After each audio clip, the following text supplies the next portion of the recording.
오늘은 가정주일로 이렇게 하나님 앞에 예배를 드립니다. 여러분, 한 달에 한 번 가족들이 함께 같이 교회 오고 그리고 같은 자리에 앉아서 이렇게 예배를 드리는 이 시간이 얼마나 좋은지 모릅니다.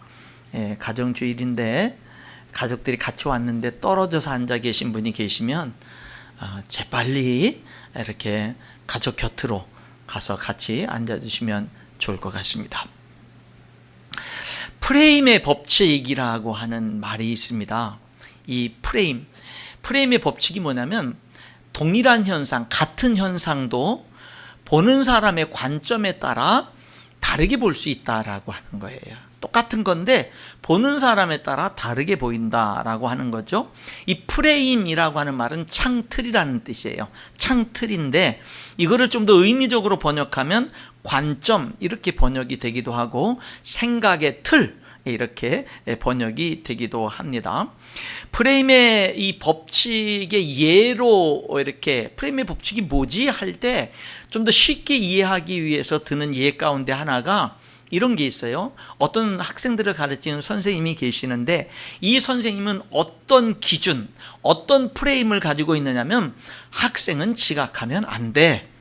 지각하는 것은 학생이 지각하는 것은 불성실한 거야 라고 하는 프레임을 가지고 있는 선생님입니다. 그런데 한 학생이 계속 동일한 시간에 지각을 하는 거예요. 훈계도 하고 모두 해도 계속 지각을 하는 거예요.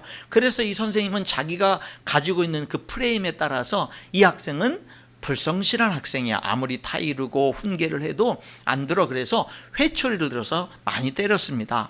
그런데 어느 날 지나가다 보니까 그 학생이 휠체어를 밀고 가는 모습을 우연히 보게 됐어요. 그래서 그 학생의 학적부와 그 학생에 대해 자세히 알아보니까 아버지랑 둘이 사는 거예요. 그리고 그 아버지는 돌보는 분이 필요해서 이 학생이 아침에 그 요양시설의 문을 여는 그 시간에 맞춰서 아버지를 모셔다 드리고 학교에 오는 거예요. 그러니까 시간이 늦는 거예요. 그러니까 아버지를 문 여는 시간에 모셔다 드리고는 아무리 뛰어와도 그 시간 안에 맞지를 않는 거죠. 그러니까 이 프레임이라고 하는 거, 학생은 지각하면 안 돼, 그건 불성실한 거야 라는 이 선생님의 이 프레임, 이 기준이라고 하는 것은 잘못된 게 아니지만 그 기준이 이 학생에게는 적용이 안 되는 거예요. 그렇죠? 여러분들도 살아가면서 나름대로 배우고 경험한 그런 많은 것들을 생각한 많은 것들에 의해서 여러분들도 나름대로 기준의 프레임들을 가지고 있습니다. 그리고 그런 프레임들은 많이 맞을 거예요. 그러나 여러분, 다 맞지는 않을 수 있습니다. 어떤 사람에게는 여러분이 여러분의 그 옳다고 생각하는 그 프레임을 가지고 어떤 사람을 막 비난하고 공격을 했는데 그 사람에게는 정작 안 맞을 수도 있다라고 하는 거죠. 또 하나의 예를 들어보겠습니다. 어느 날 두 친구가 천주교 미사를 드리러 가는 중입니다. 한 친구가 다른 친구에게 물었어요. 자네는 기도하는 중에 담배를 피워도 된다고 생각하는가?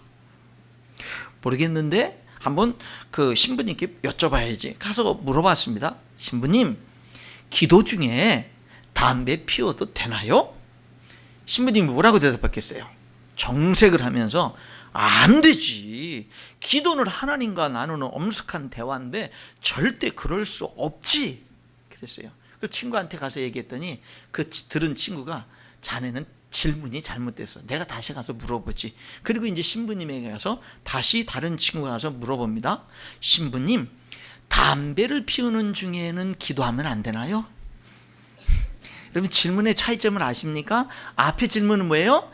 기도하는 중에 담배 피우면 안 돼요? 안 되지. 또 다른 친구가 가서 신부님, 담배 피우는 중에 기도하면 안 되나요? 돼요, 안 돼요? 그랬더니 이 신부님이 뭐라고 대답을 했냐면 온화한 미소를 지으면서 기도는 때와 장소가 필요 없네. 담배를 피우는 중에도 얼마든지 기도할 수 있지. 프레임의 문제예요. 그게 뭐냐면 현상은 똑같아요. 기도하는 도중에 담배 피는 거는 이 현상은 똑같은데 어떻게 질문하느냐에 따라서 대답이 완전히 달라지는 거예요. 여러분, 프레임이 이렇게 중요한 거예요. 그러면 오늘 우리들에게 무슨 질문이 중요한 거죠? 내 프레임은 올바른가? 이게 중요한 문제죠. 항상 점검해야 돼요. 근데 여러분, 우리들의 프레임이 옳은지 그른지를 어디를 기준을 맞춰서 점검을 해야 되는 줄 아세요? 하나님 말씀. 자, 여기에 맞춰서 한 가지 더 말씀드려 볼게요. 직장이 좋으면 신앙생활 잘한다. 이게 맞을까요? 틀릴까요? 예, 직장이 너무 좋아서요. 그리고 아니면 사업을 하는 오너여가지고요. 시간이 많아요. 시간을 자기 마음대로 활용할 수 있고요. 주일에는 꼬박꼬박 쉬어요. 토요일 날도 쉬어요. 그러니까 신앙생활을 잘하는데, 근데 나는 주일날도 나오라고 그러고 직장이 내가 신앙생활 하기 너무 어려운 환경이어서 그래서 나는 신앙생활을 잘 못하는 거야.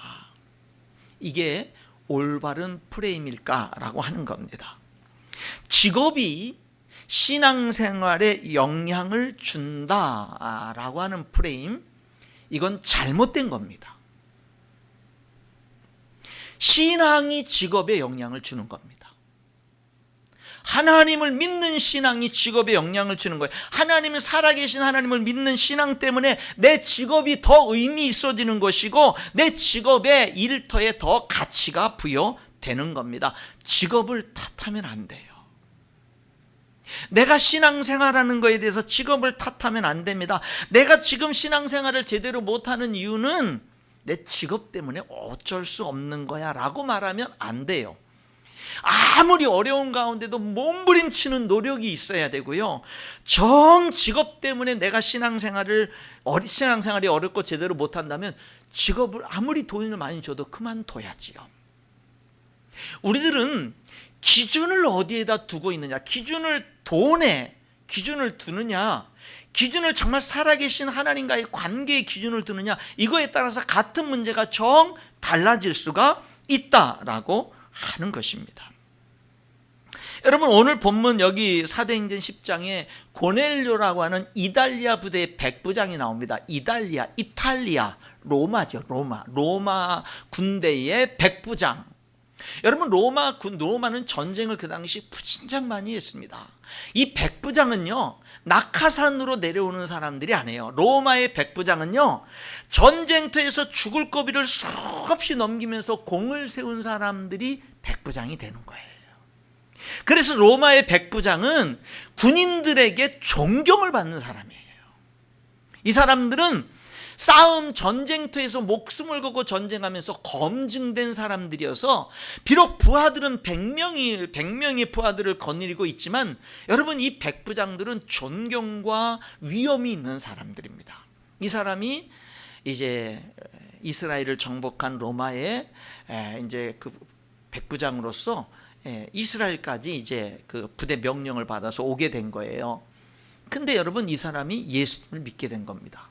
여러분, 백부장이 예수님 믿는 거 어려운 겁니다. 왜?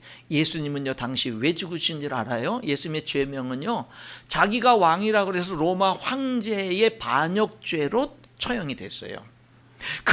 그리고 백부장은요, 로마 황제에게 목숨을 바치고 충성을 맹세한 사람들입니다. 근데 그가 이제는 유일한 나의 주는 하나님이다, 예수님이다 라고 고백하는 이 신앙 고백, 그리고 그렇게 백부장의 그 직업을 가지고 하나님을 믿는 사람으로 살아가는 거, 이거 정말 어려운 겁니다. 그런데 오늘 그의 신앙을 여기 이렇게 고백하죠. 2장에 보면, 10장 2절에 보면, 그가 경건하여 온 집안과 더불어 하나님을 경외하며 백성을 많이 구제하고 하나님께 항상 기도하더니. 여기 이 고넬료라고 하는 사람, 여러분 먼저 이 사람 주목할 거는, 지금 여러분들이 신앙생활하기 정말 어렵잖아요. 우리 교회 성도들요, 정말 주일 성수 제대로 하고 신앙생활 제대로 하기 위해서 돈 많이 주고 쉽게 이렇게 일할 수 있는 그런 것들 다 마다하고 정말 어렵게 신앙생활하는 성도들이 있어요. 이 백부장도 신앙생활하기 정말 어려운 사람이었는데, 그런 환경 속에서도 그의 신앙은 뭐예요? 여기 지금 2절에 특별히 설명해 주는 이거를 제가 두 가지로 한번 이렇게 정리를 해보면, 첫 번째 이 백부장의 신앙은 개인적 신앙으로 하나님 앞에 경건한 신앙이에요. 두 번째는요, 이웃과 더불어 함께하는 신앙이에요. 온 가족과 더불어 하나님을 믿고, 그리고 왜요? 백성들을 많이 구제하고. 그러니까 이 백부장의 신앙은 하나님과 나 둘만의 1:1 관계에 있어서는 경건한 신앙이에요. 그리고는요, 다른 사람들과, 내 주변에 있는 이웃들, 다른 사람들과 더불어 하나님을 잘 믿는 신앙이었어요. 이 두 가지에 우리가 초점을 맞춰 보는 거지요. 자, 여기 백부장이 10장 2절에 보니까 그가 경건했다. 그의 경건함이 어떻게 나타나냐면, 그가 기도하다가 천사가 어디에 가면은 베드로라는 주의 종이 있으니까 그 베드로를 모셔다가, 그래서 그를 통해서 하신 하나님의 말씀을 들어라 그러니까 백부장이 종을 보내는데, 어떤 사람을 보내는 줄 아세요? 여기 보니까는요, 7절에 10장 7절에 경건한, 부하 가운데 경건한 사람 하나를 불러서 보냅니다. 그러니까 부하 가운데 특별히 어떤 사람을 보내는 거예요? 경건한 사람을 특별히 뽑아서 보내는 거예요. 그러니까 주의 종 베드로를 모셔올 때 함부로, 로마 군인의 권위로서 함부로 그렇게 베드로를 함부로 대할 사람을 보내는 게 아니라 경건한 사람을 보내는 거예요. 주의 종으로 잘 이렇게 모시고 올 사람을 특별히 선택해서 아무나 보내지 않고 그런 사람을 보내는 거예요. 그리고 베드로가 자기 집에 왔을 때 그는요, 그냥 혼자 조용히 베드로를 이렇게 모시고 베드로와 1:1로 만난 게 아니에요. 22절에 보니까 그들이 대답하되 백부장 고넬료는 의인이요 하나님을 경외하는 사람이라 유대인 온족이 24절 볼까요? 이튿날 가이사랴에 들어가니, 이제 베드로가 드디어 갔습니다. 가이사랴는 그 당시 로마 군대가 주둔하는 주둔지였어요. 가이사랴에 들어가니까 거기 백부장 고넬료가 그의 친척과 가까운 친구들을 모아 기다리고, 25절에 마침 베드로가 들어올 때 고넬료가 맞아 발 앞에 엎드려 절하는 거예요. 여기 보면은요, 이 백부장은 그 베드로가 올 때 혼자 맞이하질 않아요. 친척들 다 불러 모아서 하나님 말씀 들으려고 하고요, 가까운 친구들, 아마 가까운 친구들이면 백부장들이었을 거예요. 가까운 친구들도 다 불러다가 함께 말씀을 듣고요, 그 친척들이 다 보는 앞에서, 그 백부장 친구들이 다 보는 앞에서 이해할 수 없는 행동을 하죠. 베드로 앞에 엎드려 절하는 거예요. 여러분, 이건 베드로가 복된 게 아니라 백부장의 경건한 신앙의 모습을 보여주는 거예요.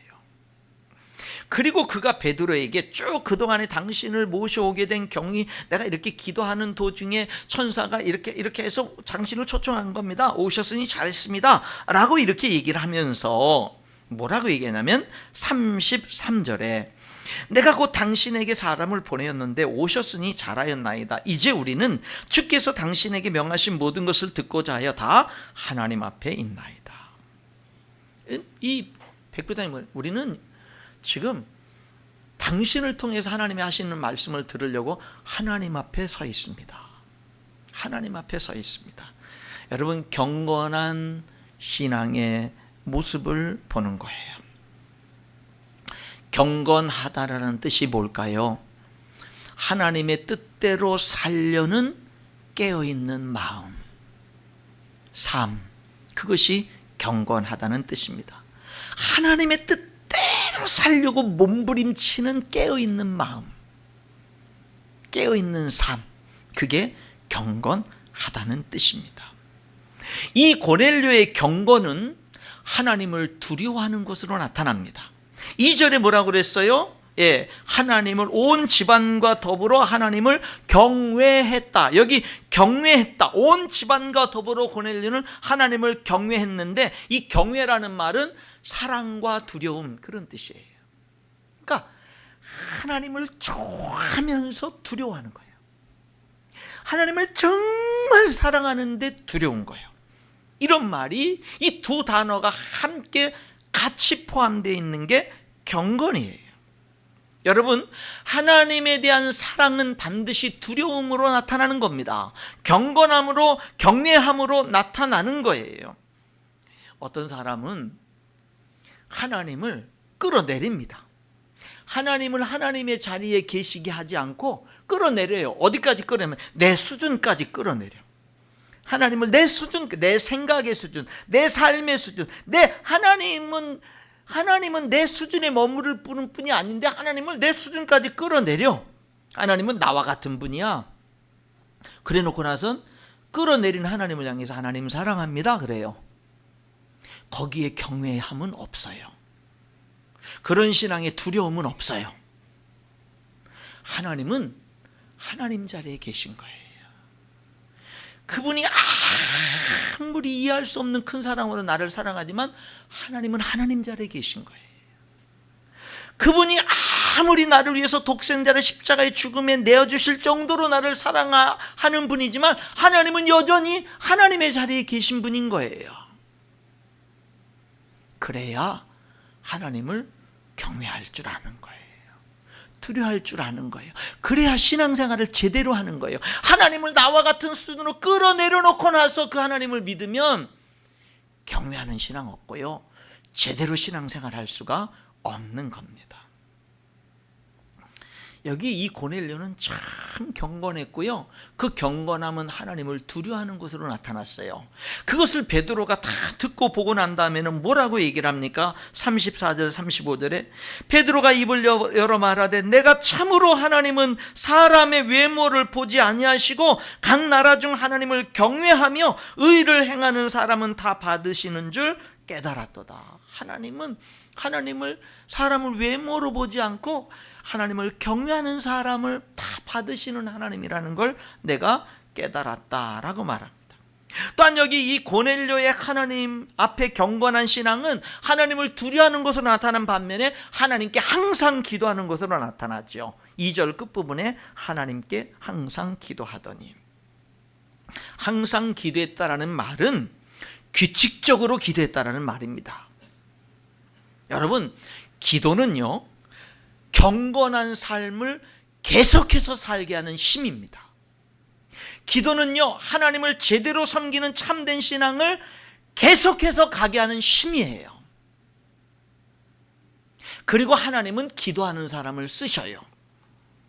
여러분, 이 사도행전 10장은요 획기적인 장입니다. 왜? 여지까지 유대인들만 전도하고 유대인들만 구원받는데 공식적으로 이방인의 대표라고 할 수 있는 이 고넬료에게, 이 유대인의 대표라고 할 수 있는 이 베드로가 복음을 전해서 성령 임하고 구원받는 공식적인 역사가 이 사도행전 10장에 이루어지는 거예요. 그러니까 이방인을 향한 구원의 공식적인 역사가 여기서 이루어지는 건데, 근데 그렇게 쓰임받은 사람이 베드로고 그렇게 쓰임받은 사람이 고넬료잖아요. 그런데 여러분, 고넬료는 어떤 사람인 줄 아세요?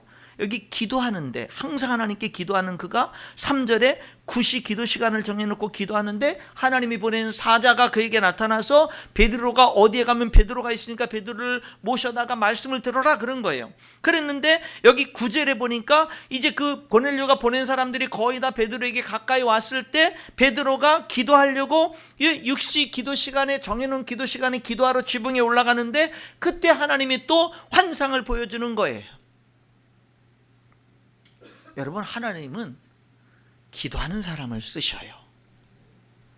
공부 많이 한 사람, 돈 많은 사람, 세상에서 좋은 지위에 있는 사람, 그런 사람을 쓰는 게 아니라 기도하는 사람을 쓰신다니까요.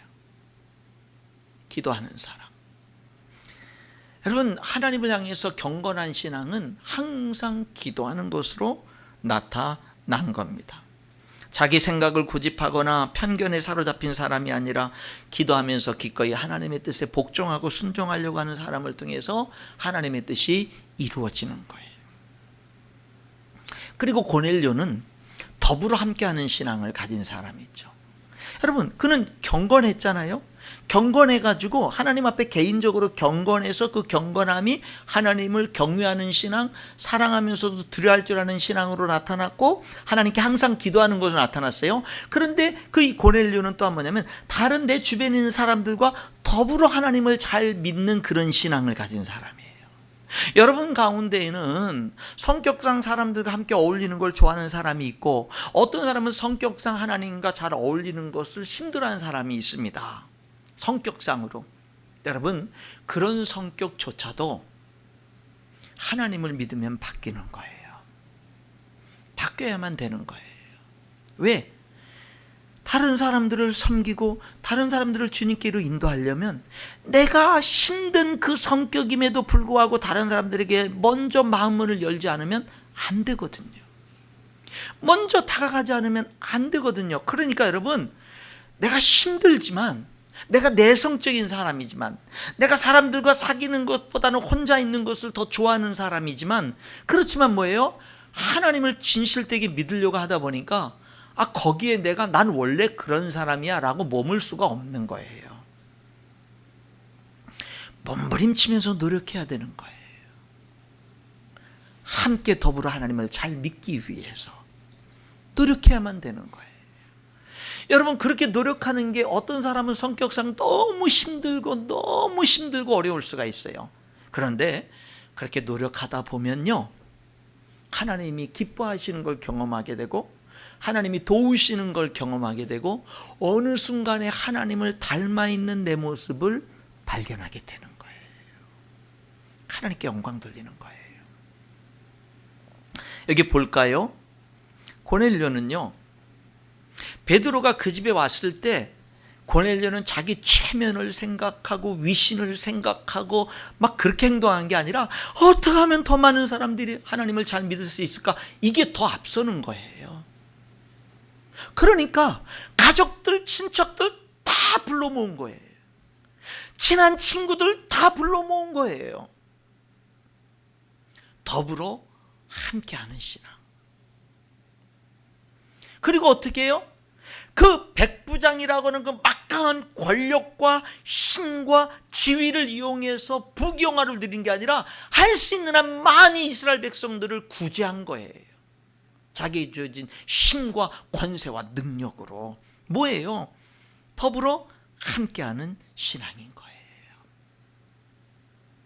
성도 여러분, 온 가족이 하나님을 잘 믿는 일에 우선순위를 두고 더 힘쓸 수 있기를 주님의 이름으로 축원합니다.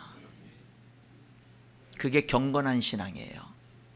여러분 때문에 할 수 있는 한 많은 사람들이, 교회 성도들 많은 사람들이 하나님을 잘 믿을 수 있도록 그런 삶을 계속 힘써서 달려갈 수 있기를 바랍니다. 그게 힘들어요. 지치고요. 나도 사람인지라 넘어질 때 있어요. 그래도 포기하지 마세요. 하나님이 기뻐 영광 받으시는 거예요. 제가 우리 교회 이제 이곳에서 이제 사역한 지도 한 20여 년 됐죠. 이제 수요 예배나 금요 기도 때는 뭐 우리 교회 성도들만 와서 예배 드린 게 아니라 다른 본인이 다니는 섬기는 교회가 있지만 수요 예배 때나 금요 기도 때는 저희 교회에 와서 같이 이렇게 예배 드리는 그런 타교회를 다니는 성도들이 계셔요. 오래전인데 어떤 한 이제 권사님이 계십니다. 한 다른 교회를 다니는 권사님이 계시는데 그분이 이제 저희 교회 와서 기도도 하고 예배드리고 그렇게 하는데 이분이 어느 날 자기의 신앙 간증일까요? 고백일까요?를 하셨어요. 자기가 예수님을 믿게 된 동기가 좀 특별한데 뭐냐면 시집을 왔는데 시집 식구들이 다 무서운 거야. 남편도 무섭고 시집 식구들이 다 무서워서 그래서 교회 갔어요. 너무 무서워서 시집 식구들이 다 무서운 거야. 남편도 무섭고 남편은 맨날 말썽만 부리는 거야. 그러다가 남편이 교통사고를 크게 당했어요. 그리고 20년 동안 남편이 고생을 했고 그 남편이 이제 몸이 불편하다 보니까 우리 교회에서 이제 신앙생활도 하기도 했습니다. 20년 동안 교통사고로 고생하고 뭐 직장을 뭐 다닐 수도 없고 어쨌든 고생을 많이 했죠. 그리고 이제 그 남편이 돌아가신 거예요. 돌아가셔서 이제 돌아가셨다는 소식을 듣고는 장례식에 조문하러 갔었습니다. 이 권사님은요, 너무 힘든 인생을 살아오셨어요. 그분은 뭐라고 고백하냐면 그때마다 너무 힘들어서 견딜 수 없을 때마다 하나님을 의지하면서 견뎌왔다고 얘기를 합니다.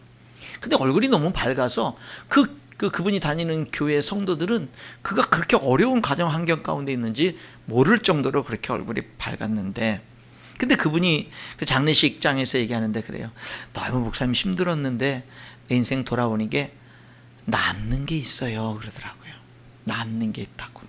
그래도 아무리 어려워도 하나님 떠나지 않고 참 하나님께 목숨 걸고 하나님 신실하게 섬기면서 그렇게 살아왔는데, 그러고 보니까 내 인생 고생하면서 살았지만 남는 게 있노라고. 보니까는요, 거기 자녀들이 있는데 믿음 안에서 잘 자랐어요.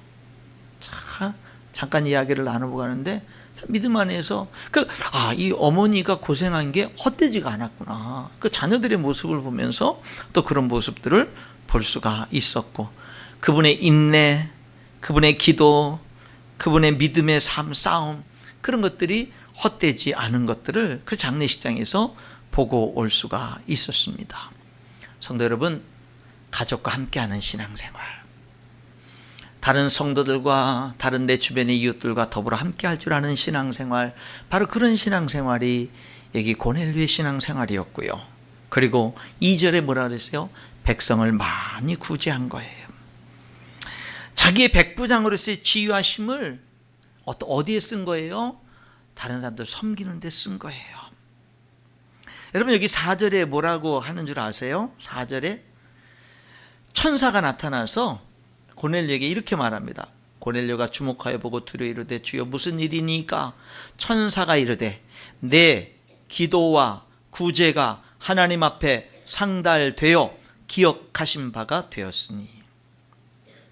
31절 말하되 고넬료야, 하나님이 내 기도를 들으시고 내 구제를 기억하셨으니. 여러분, 여기 중요한 말이 있어요. 고넬료야, 하나님이 하나님의 사자를 보내서 그동안요 기도를 아무리 부르짖고 기도를 해도 하나님이 내 기도를 들으시는지, 하나님이 내 기도에 응답하시는지, 기도할 때마다 그런 걸 느끼는 건 아니잖아요. 어떤 때는 이 기도가 의미가 있는지 이런 생각이 들 때도 있잖아요. 그런데 어느 세월이 흐른 다음에 하나님이 천사를 보내서 그런 거예요. 그동안의 내 기도 다 하나님께 상달됐어. 하나님이 다 기억하고 계셔. 여러분의 기도가 아직 응답되지 않은 것 같아요. 여러분, 하나님 앞에 다 상달된 줄 믿으시기 바랍니다. 하나님 기억하고 계셔야 가장 좋은 때에 응답하십니다. 근데 여러분, 기도만 하나님께 상달되고 하나님이 기억하시는 게 아니라 무엇도, 구제도 하나님께 상달되고 하나님이 기억하시는 거예요. 그리고 때가 되면 좋은 것들로 넘치도록 부어주시는 거예요. 말씀의 결론을 맺겠습니다. 여러분, 우리들은 나름대로 프레임을 가지고 있어요. 그런데 우리들이 가지고 있는 그 틀들이라는 게요, 기준, 생각의 틀, 이런 것들이요 세상적인 것들이 많아요. 하나님 앞에서 돌아보고 말씀이 기준이 돼야 돼요. 말씀이 기준이 돼야 돼요. 아까 말씀드렸죠. 직장 생활이 힘들면 신앙생활 힘들어 안 해요. 우리는 어떤 상황에서도 살아계신 하나님 동행하며 더 멋지게 하나님께 인정받고 하나님께 영광 돌릴 수 있어요. 신앙이 우리들의 사업에 영향을 미치는 거고, 신앙이 우리들의 직장 생활을 가치 있게 변화시키는 거예요. 여러분, 오늘 우리들은요 겸손하게 우리들의 삶을 끊임없이 말씀으로 돌아보고 말씀으로 고치고 말씀 앞에 바로 서는 것이 필요합니다. 고넬료에게 배울 두 가지가 있었죠. 하나님 앞에 경건한 신앙이에요. 하나님을 두려워할 줄 아는 신앙, 항상 기도할 줄 아는 신앙. 그리고 그 신앙은 하나님과 나만 잘하는 신앙이 아니라 이웃과 더불어 하나님을 잘 섬기는 신앙이에요. 구제하고 그리고 가족, 친척, 친구들 불러 모아서 함께 말씀 듣고 함께하는 신앙입니다. 이런 믿음의 신앙으로 더욱더 하나님과 동행하고 잘 섬기는 우리 성도들, 우리 자녀들 될 수 있기를 주님의 이름으로 축원합니다. 기도하겠습니다.